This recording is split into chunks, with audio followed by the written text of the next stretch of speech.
Oke, salam dan salam sejahtera dan pencerahan saya untuk menjawab kenyataan yang dikeluarkan oleh anak perempuan Banduan Najib Razak, yang mana kenyataan dia dikeluarkan bahawa mengapa ketua pembangkang ketika di penjara boleh berkempen untuk isterinya pada pilihan raya kecil Pematang Pauh pada 2015. Dan tajuknya yang saya lihat di sini, Anwar boleh berkempen dari penjara tetapi Najib tak boleh. Jadi saya nak beritahu dekat anak Najib, iaitu Noryana Nazwa ni, kamu ni kerana kamu anak bangsawan, kamu ingat ni Malaysia bapak kamu punya. Noryana Nazwa kena ingat, Malaysia ini milik rakyat. Milik semua rakyat yang ada di Malaysia. Noryana tahu tak apa rasanya rakyat rasa di bawah ini? Noryana tahu tak, bapak kamu hari ini ke penjara bukan disebabkan oleh Pakatan Harapan, bukan disebabkan oleh Anwar. Disebabkan oleh bapak kamu seorang perasuah. Bapak kamu seorang perompak duit negara. Kamu juga bersekongkol dengan bapak kamu makan duit hasil daripada duit rakyat. Jadi hari ini kamu membuat kenyataan bahawa Anwar boleh berkempen daripada penjara, tapi Najib tak boleh. Anwar, kalau kamu kata dia boleh berkempen daripada penjara, Nazwa harus ingat. Nah, Anwar dikatakan berkempen dari penjara ini, kerajaan waktu itu adalah pimpinan siapa? UMNO, Barisan Nasional. Hari ini Najib dalam penjara, dia boleh berkempen atau tidak? Kerajaan itu siapa? Masih ada UMNO, Barisan Nasional di dalam. Perdana Menteri, siapa dia waktu Anwar jadi masuk dalam penjara?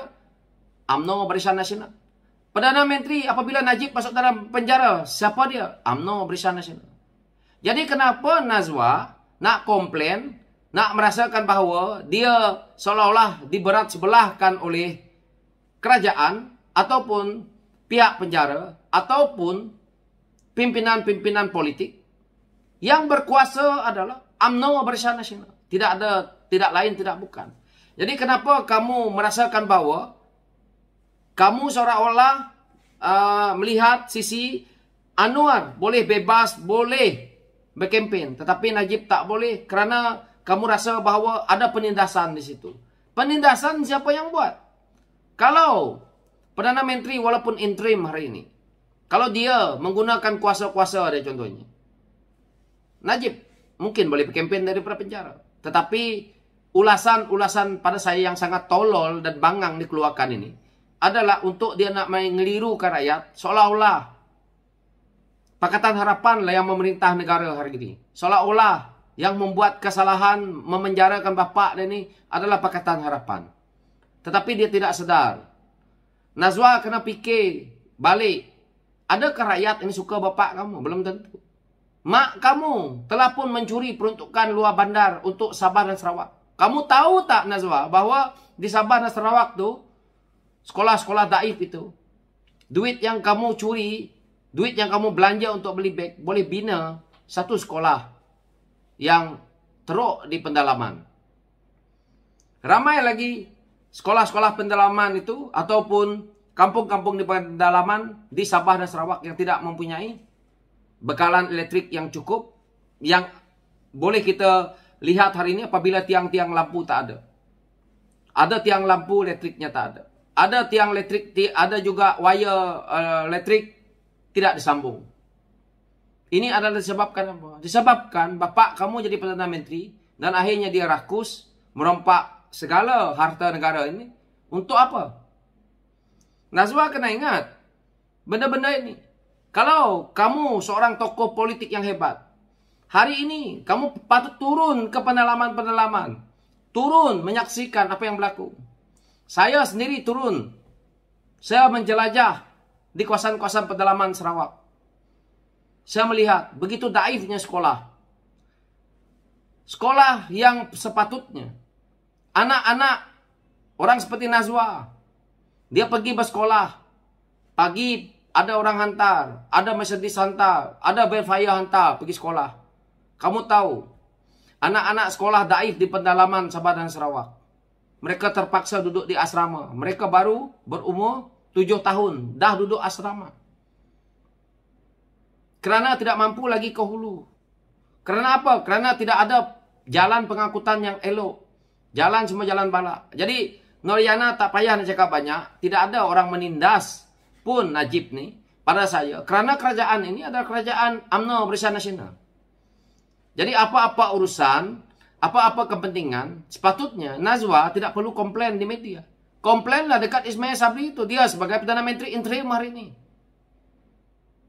Jika rasa juga tidak kuat apa yang saya hujahkan ini, Najwa sendiri kena ingat.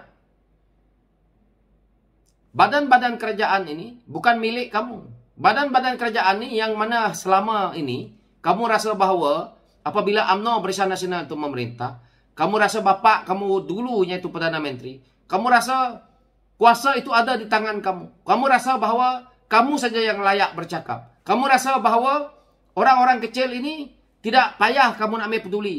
Cuma kamu nak pedulikan rakyat kecil ini untuk dengan senyuman kamu, dan akhirnya kamu merompak.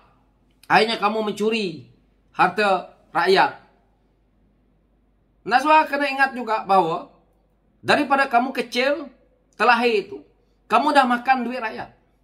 Kalau kamu kata tidak, hujah saya adalah apabila bapak kamu berkecimpung dalam politik bersama dengan mak kamu yang dia kahwin hari ini, maka waktu itu Najib sudah pun menjadi ahli politik. Sudah menjadi adun. Sudah menjadi menteri besar di Pahang. Jadi apabila daripada mula Najib ini menjadi ahli politik, maka itu duit rakyat.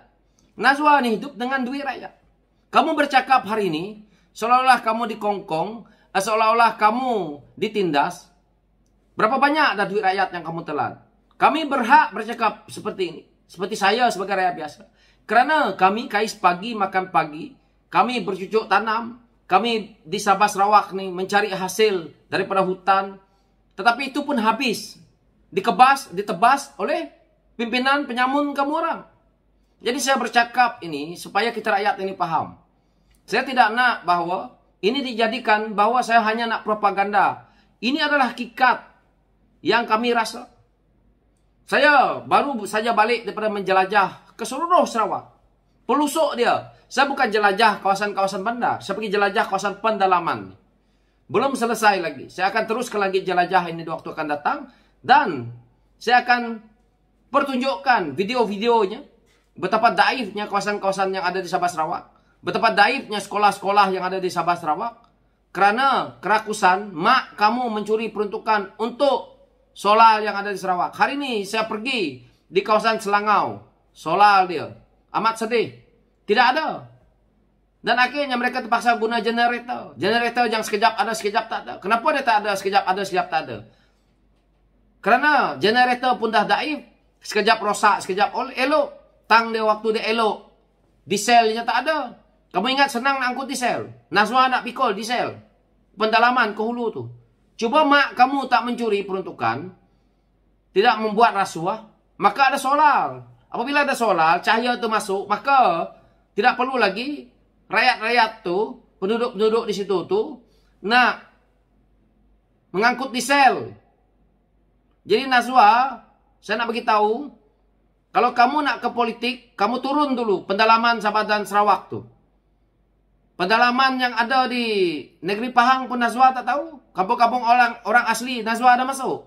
Dah tahu rasanya macam mana tidur dengan nyamuk, bagaimana tidur dekat tepi sungai. Rakyat rasa yang seperti itu. Tapi kamu sebagai anak elit politik tidak merasa itu. Jadi isunya sekarang Najwa kena tanya diri dia sendiri. Kau pergi tanya Perdana Menteri. Kerajaan ini adalah kerajaan kamu juga. Yang buat pengkhianatan pun geng-geng kamu juga. Maka tidak ada isu di situ.